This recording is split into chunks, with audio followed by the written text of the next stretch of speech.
Good evening, everybody. Welcome tonight to our Bible study. To those of you joining us on Zoom, Facebook Live, and our Ustream, I'm going to mute everybody right now on Zoom. I'm hearing a little bit of feedback until we are ready for some questions. So I want to welcome you. This is the first time I'm doing this on Zoom here and then on the other video up here. And it's hard to know where to look. I'm seeing nods from Angela. So tonight, in our book, Unafraid, we are on session 3, which is 4 chapters dealing with failure, disappointing others, insignificance, and loneliness. All very good topics, I think, for us to talk about. So I want to start by reminding all of us of this acronym using the letters in the word fear that we've heard the first 2 weeks of this study, and we're going to continue using this time. And so that is F, face your fears with faith. E, examine your assumptions in light of the facts. A, attack your anxieties with action. And R, release your cares to God. We're going to come back to that a little bit later, but I just wanted to remind you of that. I think that's a really helpful tool as we're thinking about all of this. I'm going to change my view here on Zoom so I can see everybody. There we go. That's lovely. Okay. To get us started tonight, in one of the chapters in the book in this section, there's an observation that smartphones, like these kinds of phones, oh look, you can see my nieces on Zoom, how cute. A lot of us today have smartphones. Some people don't, and that's fine, but there's something in one of the chapters that says that smartphones are having a significant impact on the mental health and feelings of loneliness in the youngest generations. And I'm sure that may apply to others as well. Hey, Dora, good to see you.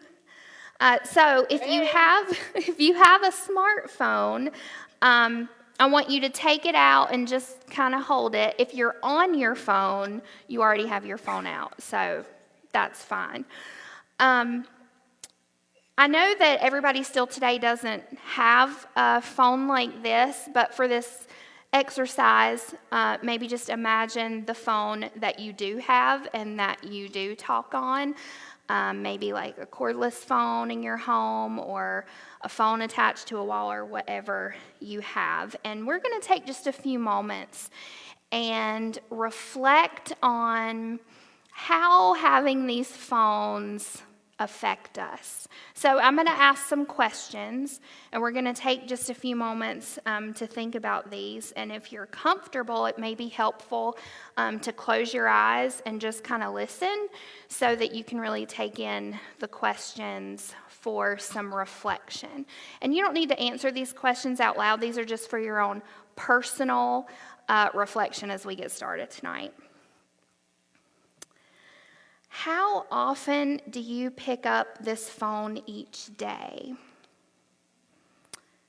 And what do you use it for? How many calls do you receive or make? How often do you text? How often do you play a game or use a web browser to look something up? And how often do you check social media? Since you got this phone, how have your connections with other people changed? Do you feel more or less connected to others in significant ways? Now imagine this phone can connect you to God. Listen in silence for what God is saying to you, and then in silence, speak your own fears to God.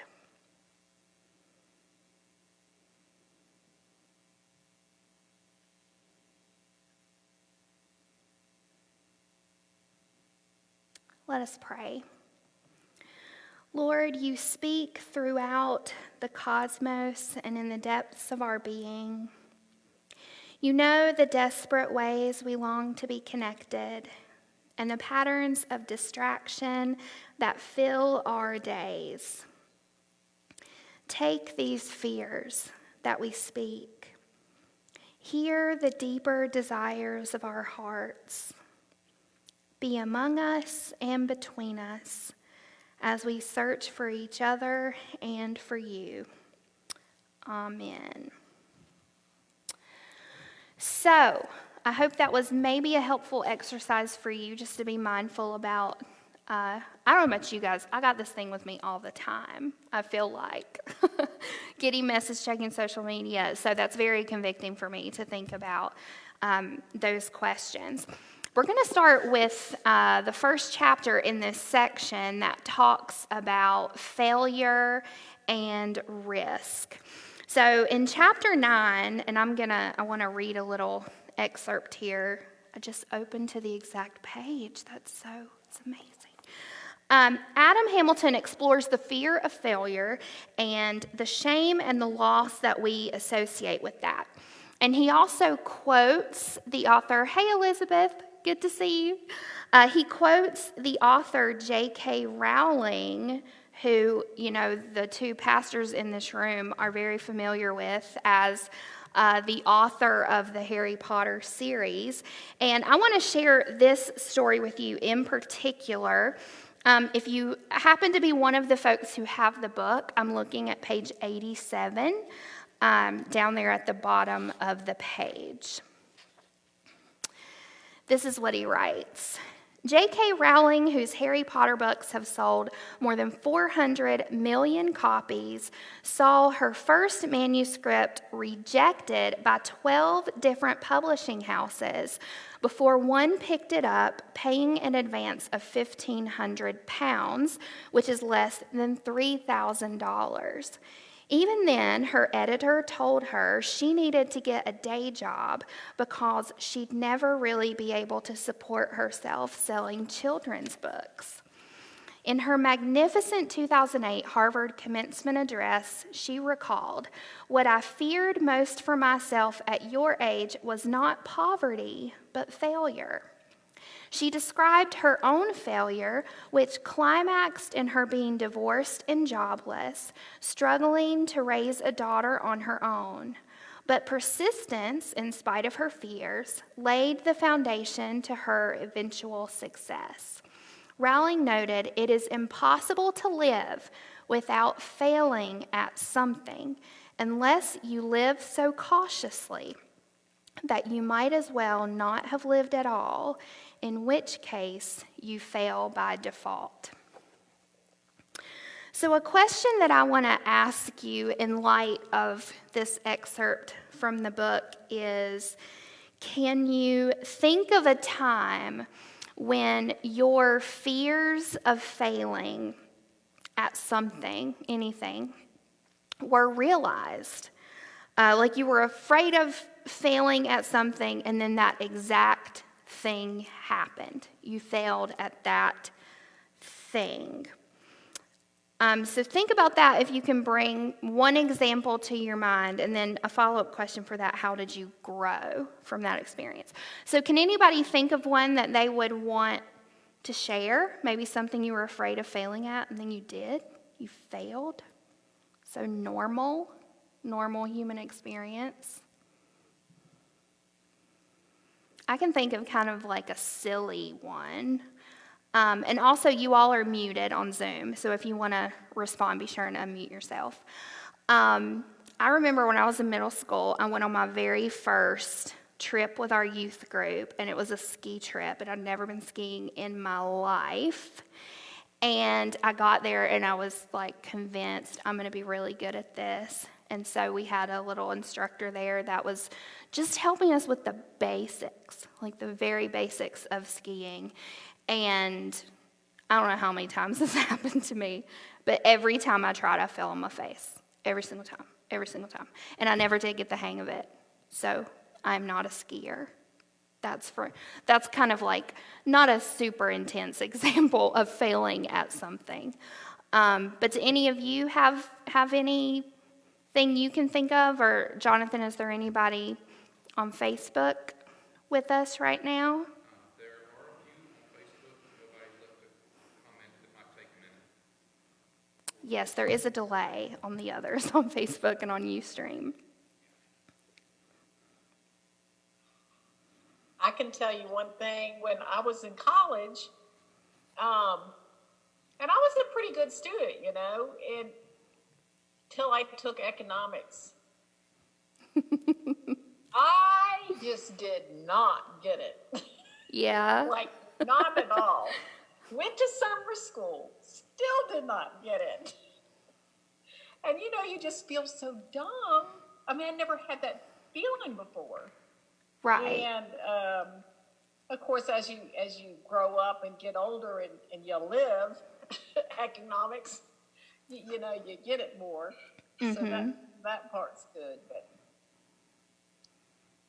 Yeah, I can think I'm of not sure what I learned from failing to learn it.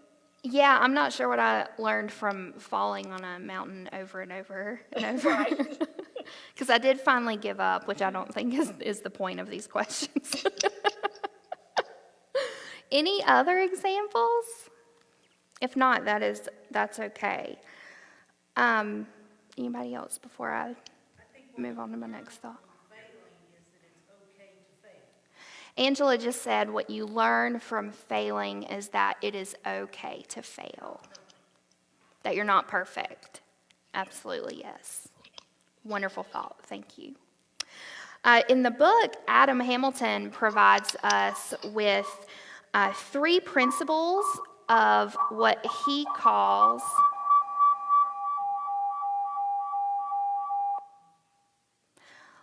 Linda, I muted you. So if you if you want to chat later, just be sure and unmute yourself. We were hearing some feedback there. So in the book, Adam provides us with 3 principles of what he calls dealing with the fear of failure. And this is what they are. The first is most things are never as hard as you fear they will be. The second is successful people are willing to do the things that unsuccessful people are unwilling to do. And the third is, more often than not, choosing the harder, riskier, inconvenient path is the right choice. So I wonder if there's anything that we might add to this, to what he's saying, or take away from it. I particularly really like the last one, that choosing the harder, riskier, more inconvenient path is the right choice. Anything you guys would add or take away, or thoughts that anybody has about that, about those statements?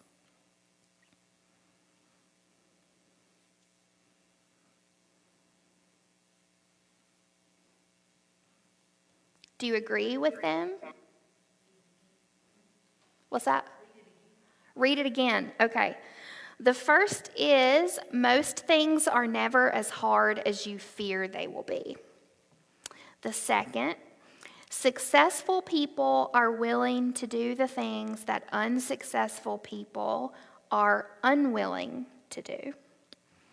And then the last one, more often than not, choosing the harder, riskier, inconvenient path is the right choice. Is that helpful? I don't know if I agree. I don't know if I agree about the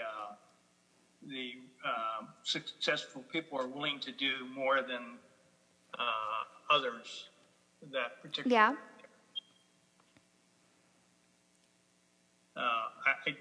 I just think that some people will take chances, and that's just the way they are. They just take the chance. Mm-hmm. And we know about the successful people, but there are also people who did make that same choice and chance, and they're unsuccessful, which is, I think it goes both ways.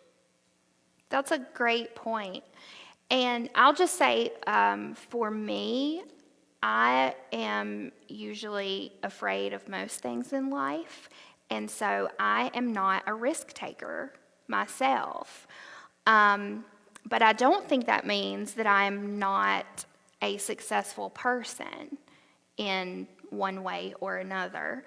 I don't know why I'm afraid of all of the things that I'm afraid of in my life, but, I don't even like to climb a ladder. I'm very afraid of like being up high, and every kind of manifestation of that, I cannot do it. It scares me to death. I don't do ladders. I don't even like step ladders. I got a lot of issues with height, I guess. But that's just for me. And, you don't ever have to agree with all of this. Those are some really great insights. Thank you, John, for sharing that. Any Facebook comments? No, not yet. Okay. Okay. Okay, we've got some highs and good evenings. So we're going to move forward into chapter 10. We have so much to cover tonight, so we're going to try to keep it moving the best that we can.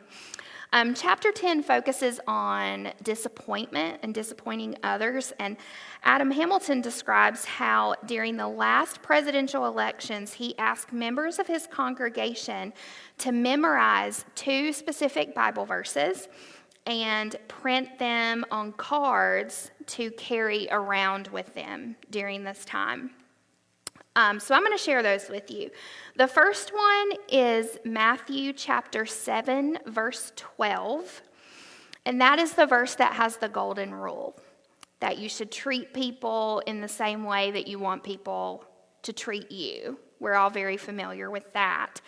And then the second one is James 1:19, which says, "Be quick to listen, slow to speak, and slow to grow angry."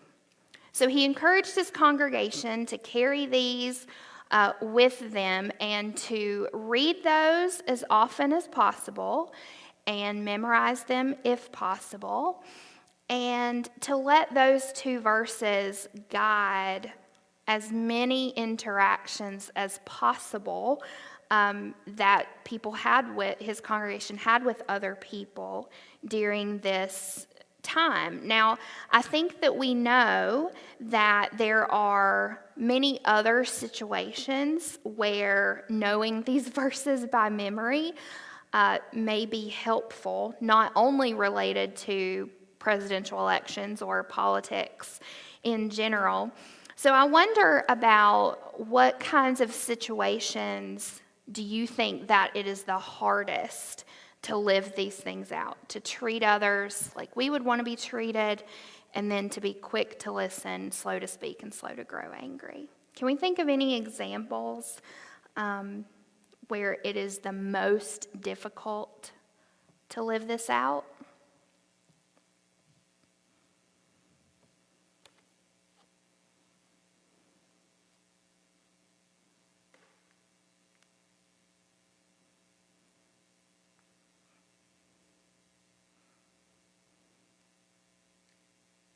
Anytime you're having a discussion where there are disagreements. Use your microphone so they can hear you on Facebook and Ustream.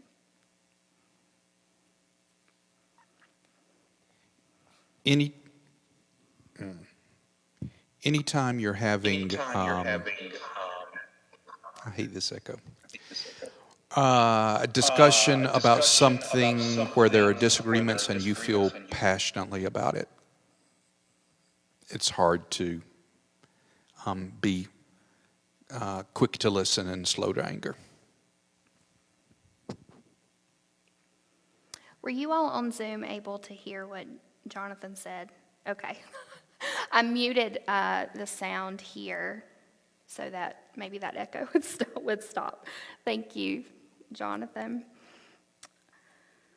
I found in today's culture, we tend to spend a lot of time talking over people, especially in the business world.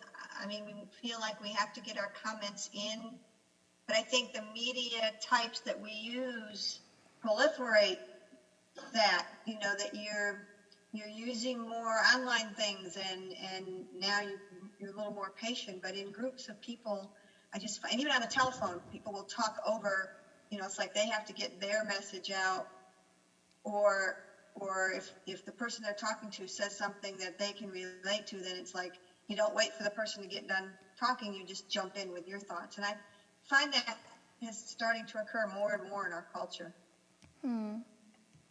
That's a great point. Thank you, Patty, for that.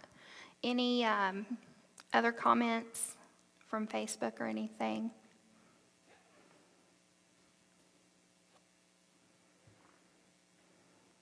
No? Okay. Well, we're going to move into, it kind of feels like a natural progression into talking a little bit about social media. So in the book, Adam talks about ways that online interactions, especially through social media, can open us up to criticism and rejection. And now there are so many social media platforms. I know that I don't even know what all of them are. So I wondered if you all could tell me the social media platforms that you use, like Facebook, Instagram, Twitter. There's a lot of other ones also. Can you all just tell me which ones you use regularly?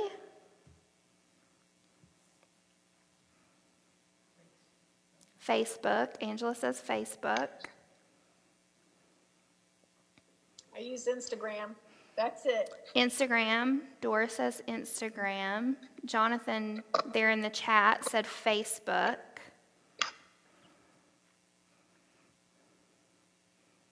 I have just recently, so I use Facebook and Instagram mostly, and then just recently I've gotten on TikTok, which is a whole new experience.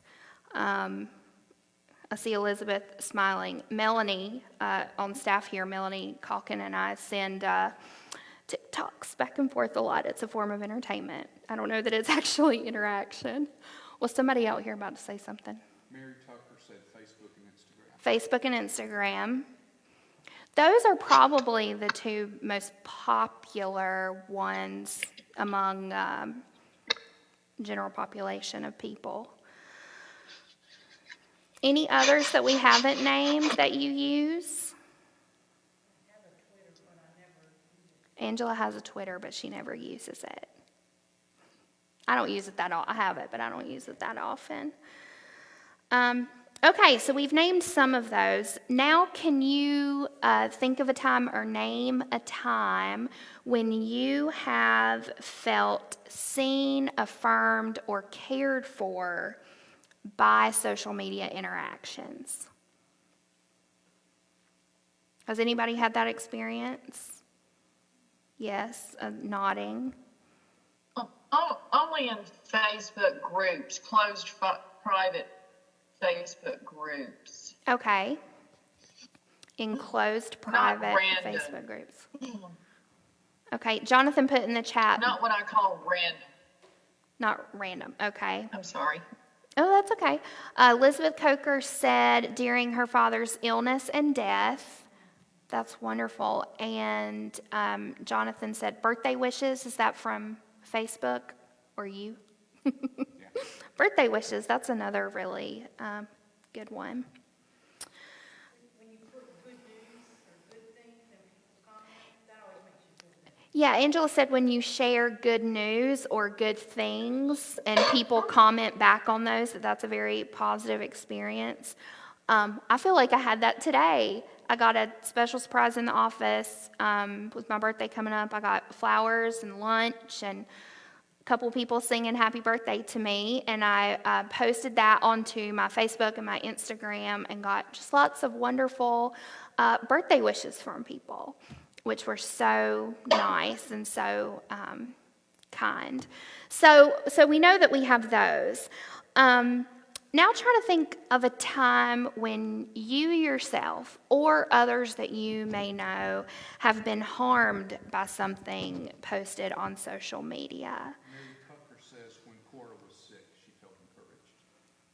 when Cora was sick. Okay, Mary Tucker said when Cora was sick, she felt encouraged by folks on her social media platforms. So time, Can I ask a question? sure, Can I ask a question? yes. I was a little late coming in tonight, so what are we talking about the social media? I didn't get to hear what was leading up to that question. Sure. So, chapter 10 in the book speaks about disappointment and disappointing others. And as part of that, he writes a bit about social media and how social media can feel at times like we are disappointing or people are disappointing us. So, particularly about thinking about this question about how people are harmed or have been harmed through posts on social media. Can anybody think of an example? You don't necessarily have to share it, but if you can you think of a time? I'm not harmed, but I am disappointed when I see the negative posts. Mm-hmm. People that say things that they wouldn't say in person. Right. And especially around the political arena, a lot of political comments that I think are uncalled for. Either way, I think sometimes it's better to keep your mouth shut and listen.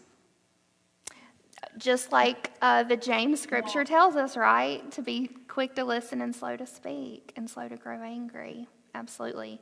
Those are great points. Thank you, Barbara. But I would love to share. Oh, sorry. No, you're good, Kelly. Go ahead. Okay. Well, no, I would like now that you're bringing this up, I would like to just share how I feel about the social media. I've had such an unpleasant experience with it that what I did in 2016, and I know other people haven't done this, but this is just what I had to do. And during the 2016 election, it became so painful in the post from people, and a lot coming from Christian people. There was like there was a Republican version of Christianity and a Democratic version of Christianity fighting every day, and it was just awful. And I saw coworkers and friends, and I mean, it was just unbelievable.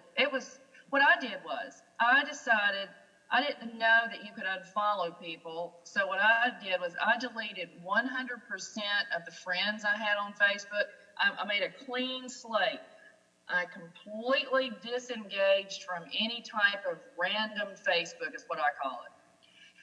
And now I just do Facebook groups where it's a little bit safer in certain topics, like, it could be anything. It's a group, and it's a closed private group, and you're all sort of talking about the same thing. You're not just faced every morning with these random wild thoughts of, people just releasing whatever's on their mind. Yeah. So I just felt like sharing that. Yeah, that's an interesting perspective. Thank you for sharing that, Kelly. Very much. So the burden she felt of being disappointed by so much, it just was overwhelming. Yeah, Angela's saying the burden you, Kelly, felt by being disappointed by others became overwhelming. So you had to pull back like that, Angela was saying. But I enjoy social media now that I have done that. I enjoy it now, whereas before I hated it, and but now I enjoy it, doing it my way. Yeah, there's nothing wrong with that at all. Did you have some? No, okay. Thought I saw movement in that direction. Hey, can you speak up just a little bit? Sure, absolutely. Thank you. So this is an interesting transition from social media to something Adam Hamilton calls a theological reflection on grace. So he talks about in the book that some of our unhealthy patterns around pleasing others result from our need for acceptance, including acceptance from God. So he points to grace as the theological concept that can lead us to a healthier relationship with God and with other people. So let's think about where in our daily lives we hear the word grace, not just in like a theological way or a churchy word. But where in our everyday life are some places where we hear the word grace? Can you think of any?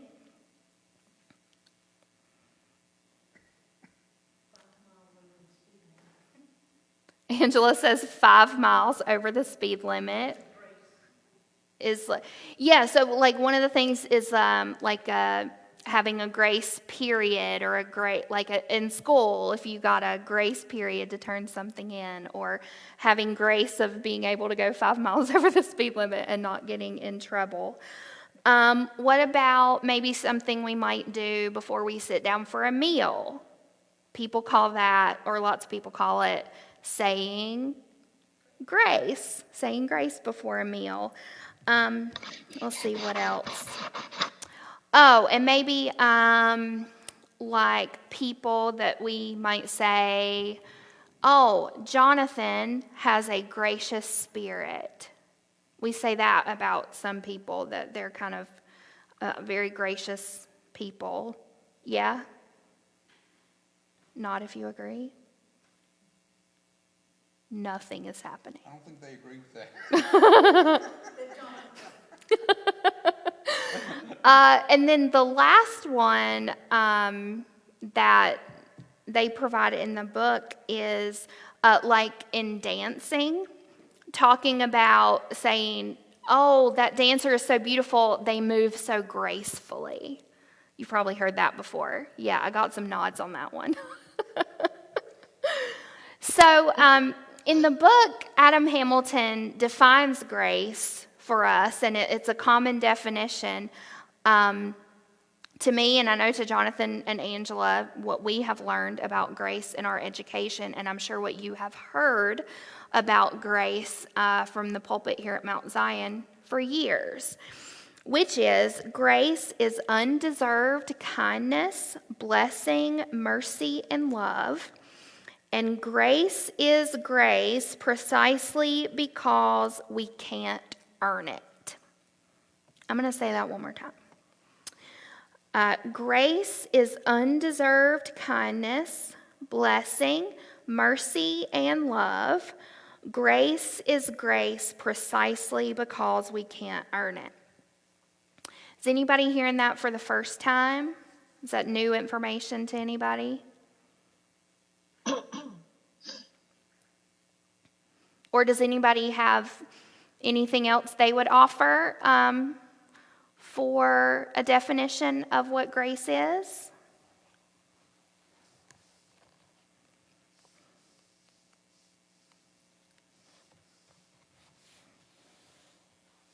Any Facebook comments? No? All right. And that's cool. That's totally fine. There's a passage that Adam offers in the book, which is an excerpt from a sermon by Paul Tillich called "You Are Accepted." And I really loved it. It's not that long, so I'm going to read it for us. And really, the point of me reading it is just that I hope you find something helpful and meaningful from these words around grace.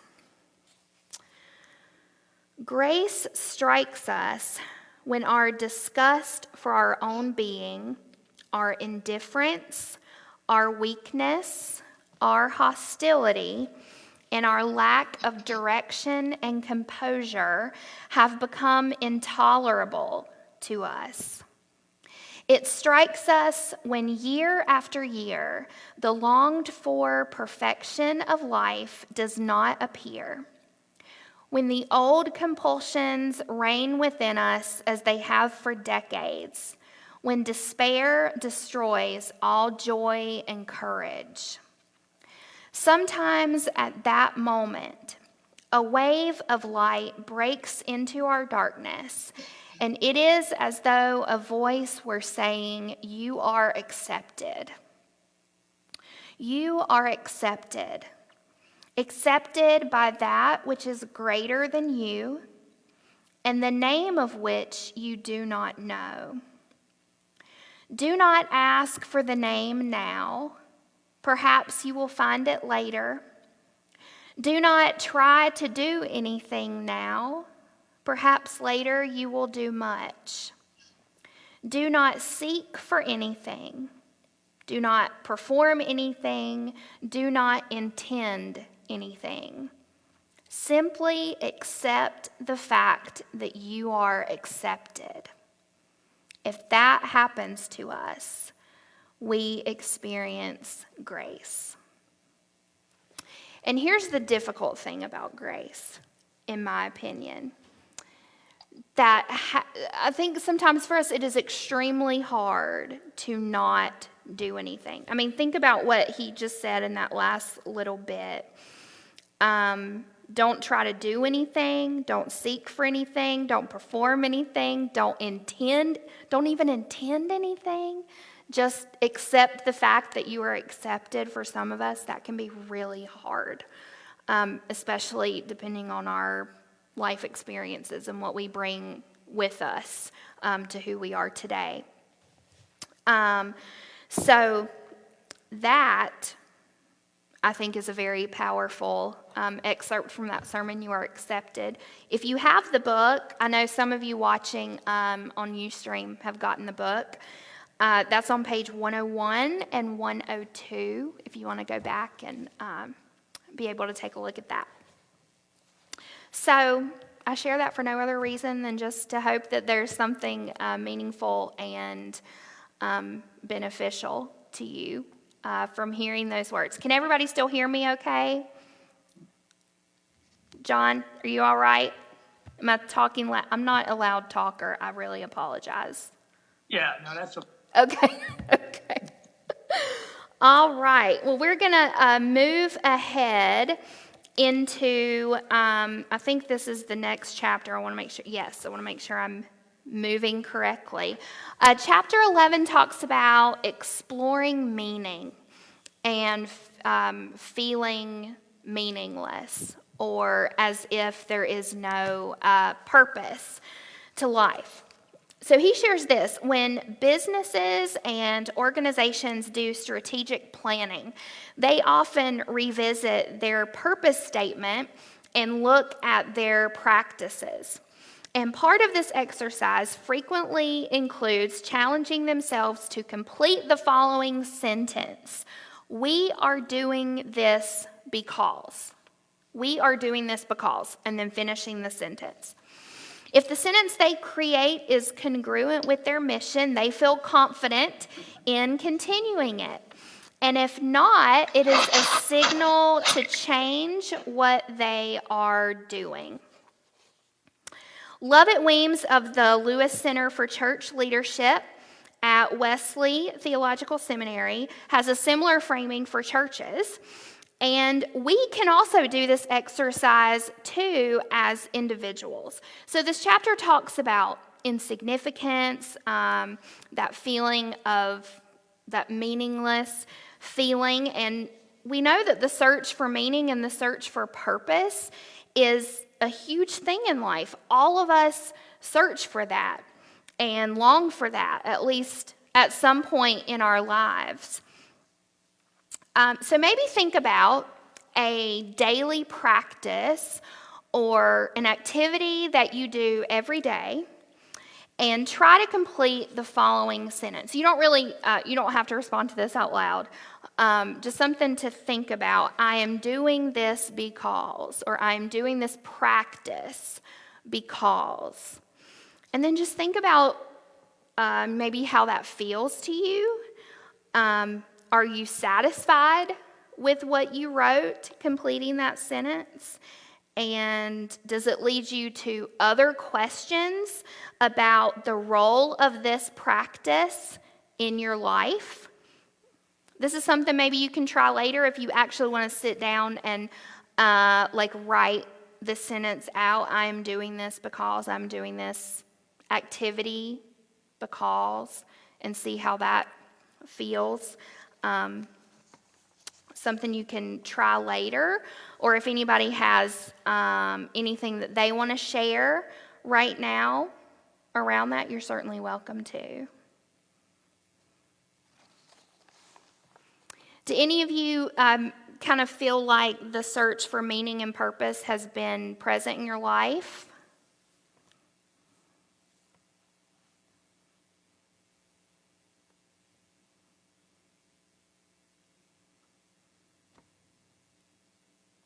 I think so, Lauren, personally. I mean, to me, it's all about reflection and checking in, and that checking in is with God, through prayer and in my relationship with Him. And if I got that right, the rest of it just kind of flows. So, if you don't have meaning, I mean, that would not be a good life. I would think so. I think it would be hard to enjoy life if you felt that sense of meaninglessness or insignificance. He writes in the book about this book that came out years ago, The Purpose-Driven Life, which it was so popular. Have you all heard of that book, Purpose-Driven Life? And it sold, I don't even know how many copies. Millions upon millions, I'm sure, because people feel this sense of wanting to know, what is my purpose in life? What am I here for? That is such a common thing I think all of us look for. Some of us find that in our vocation, what we choose to do with our life, how we choose to live our lives. And then he writes in the book also that some people find that just in small tasks or small experiences that you have each day.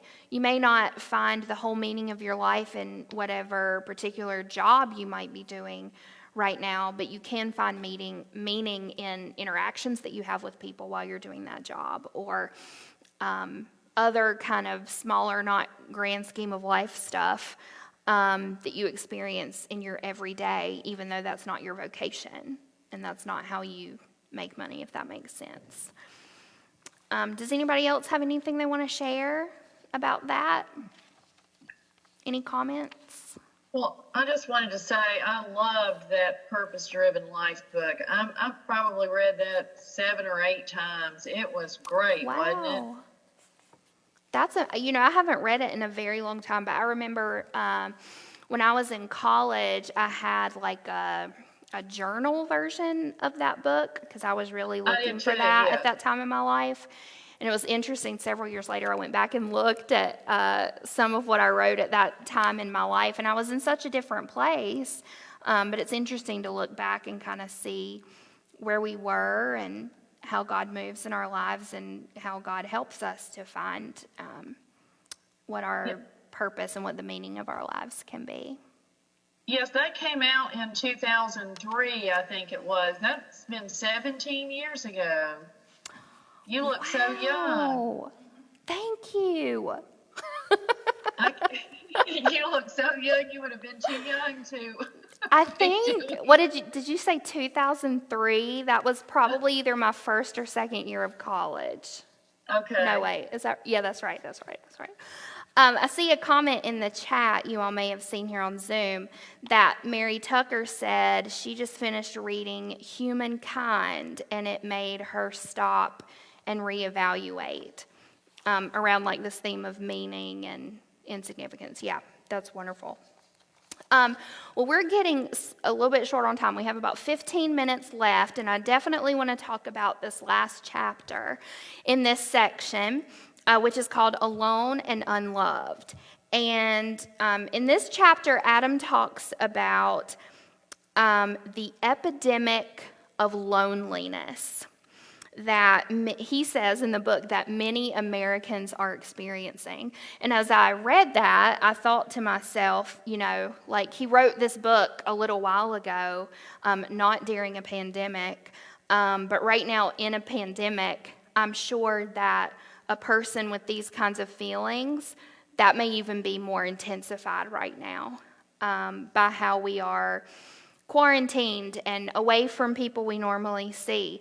I live alone by myself in an apartment, and I think if I didn't have opportunities to still be able to come here to where I work and to be with people like Jonathan and Angela and others on our church staff here, I would probably be feeling a much more intense feeling of being alone or experiencing loneliness.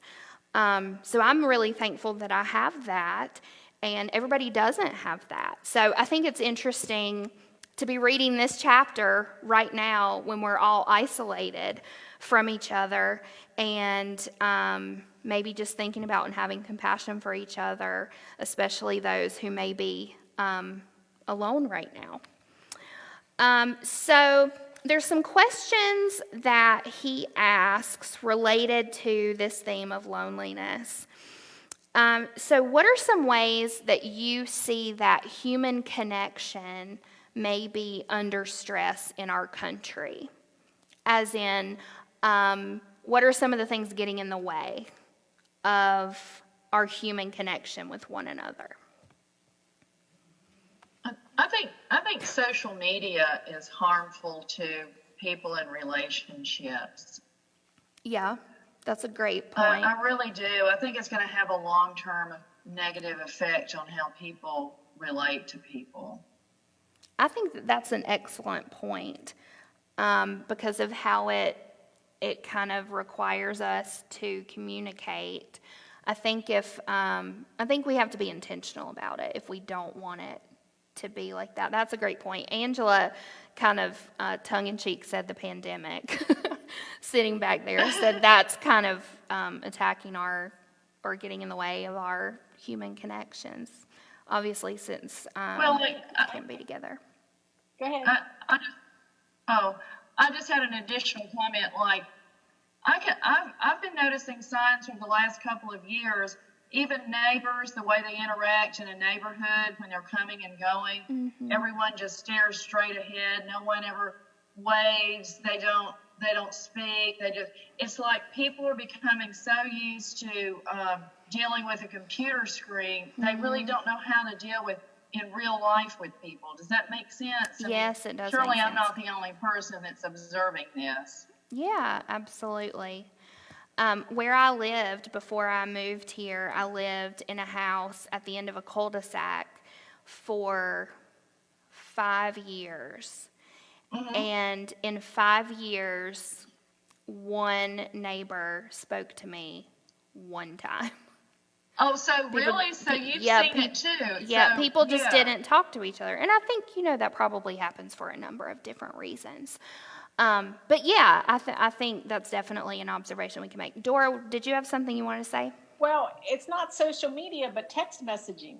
Oh yeah, I mean, for sure. People will text 10 times over instead of picking up the daggum phone and making a phone call. Absolutely. It just drives me crazy. And I'm not going to, I'm refusing to let that, I'm refusing to buy into that. I'm not doing that. I've made my living in sales, which is a relationship business. I couldn't survive on a text message.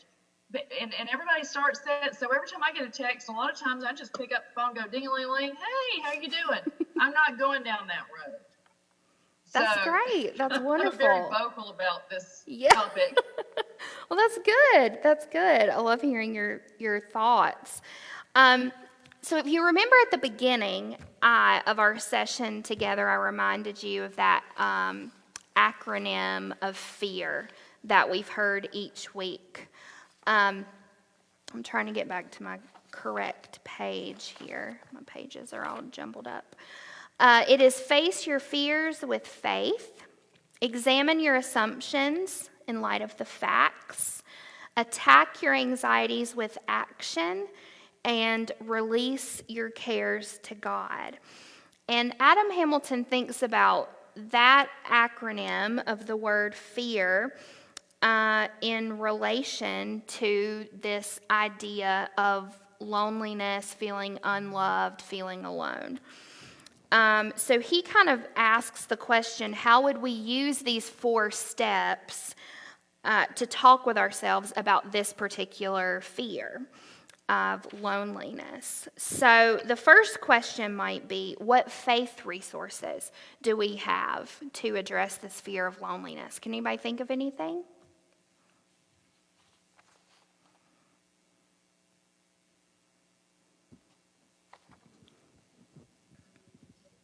Community.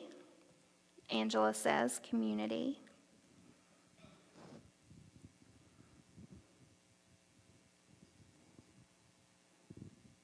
Were you going to say something?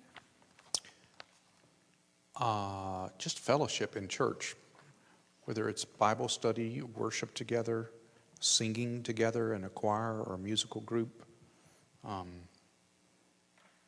having communion, which I really miss having communion right now. It's like I'm hungering for it, but there's a deep spiritual connection.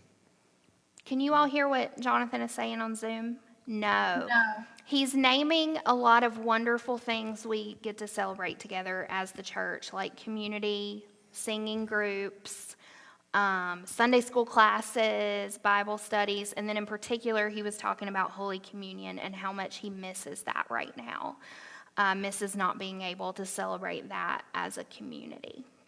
Oh, I know. Maybe we can do one online. What do y'all think about that?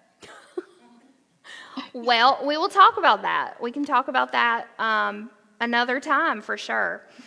Some of the other questions, so thinking about these faith resources that we have to address our fears, then thinking about how realistic are these fears. You don't necessarily have to answer that right now, but thinking about this fear of feeling unloved and feeling lonely, how realistic is that?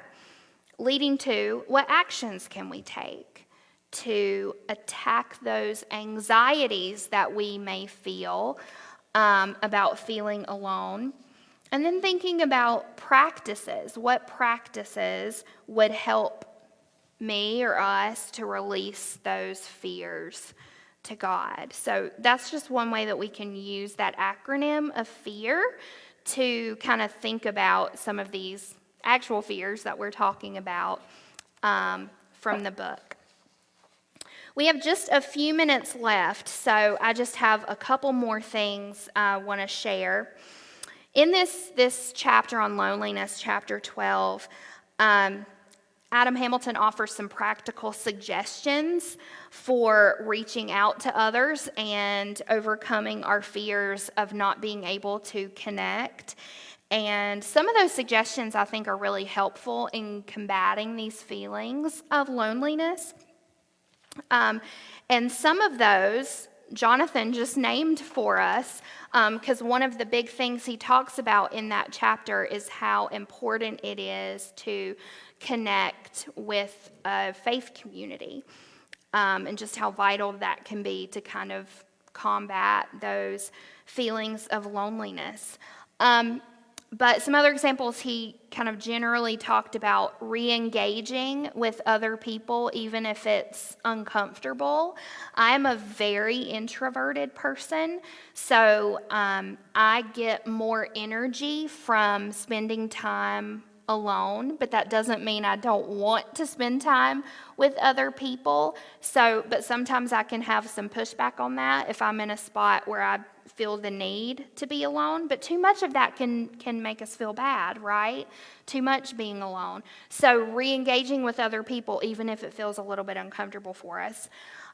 Investing in relationships, visiting with other people who might be lonely, and getting involved in a church or a faith community is what he offers. Now, all of us in some kind of way, you guys on Zoom, you all watching on Facebook Live or on Ustream, might be feeling a little bit lonely right now, living in this time and staying home for the most part. But I just want to encourage you to think about how we can be dealing with this feeling of loneliness within ourselves right now. You know, here at Mount Zion, we are offering several opportunities to be able to connect with each other, like this Bible study, our Tuesday night prayer meetings, worshiping online on Sunday mornings. There's children's groups that are meeting to connect with each other. The youth group is meeting to connect with each other. So I would always say, please take advantage of that. I know some of the Sunday school classes are in constant contact, and one class we've heard is doing their Sunday school class on Zoom, which is awesome to be able to see each other's faces, I'm sure. But maybe let's even think beyond that and what we have to offer here in our local church, but even what are some other ways that we can try to connect with each other right now? Does anybody have any thoughts about that, how we can still remain connected with each other even though we can't physically be present together? Or anybody on Facebook, if they have any comments on that?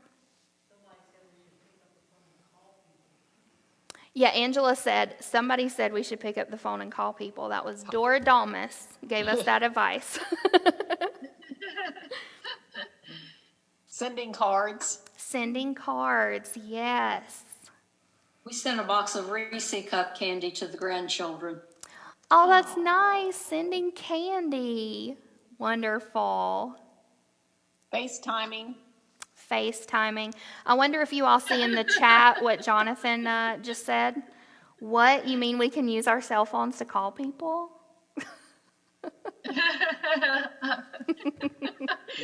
That's funny, Jonathan. Who knew? Yeah. Is there a special app for that? He says, "Is there an app for that, Dora?" You'll have to get back to him on that. Any other thoughts on that about connection?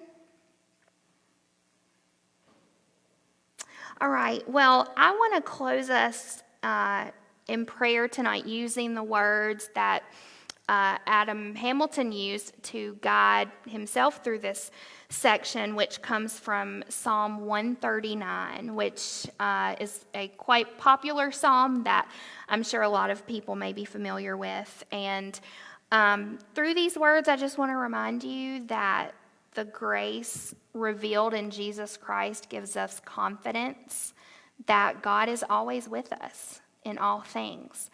I'm very often reminded, and in fact, it's the little tag I have below my name on my email, where if you get an email from me, you probably see this underneath my name. It is the last words that are said to have been spoken by John Wesley on his deathbed. And he said, "And the best of all is, God is with us." That truly is the best of all. So particularly in these kinds of fears that we have lifted up tonight and talked about tonight, I hope that is a word of hope to you that the best of all is, God is with us. So let's close our time together with prayer. Let us pray. Oh God, you hem me in, behind and before, and lay your hand upon me. Where can I go from your spirit? Or where can I flee from your presence? If I ascend to heaven, you are there. If I make my bed in Sheol, you are there. If I take the wings of the morning and settle at the farthest limits of the sea, even there your hand shall lead me, and your right hand shall hold me fast. Thanks be to you, O God. Amen. Amen. Thank you all so much for being here. Thank you to all of you on Facebook for joining us and on our Ustream. I'm just going to say the same thing. I keep saying I cannot wait for all of us to be able to be back together again. I'm missing all of you for real in person. So I really look forward to that day. Thank you so, so much for being here tonight. Thank you. Thank you. Thank you for tonight, Lauren. Have a good evening. Oh, you too. Lauren. Angela is waving goodbye to everyone. Jonathan, oh, there's Jonathan. You can see Jonathan waving goodbye. Bye.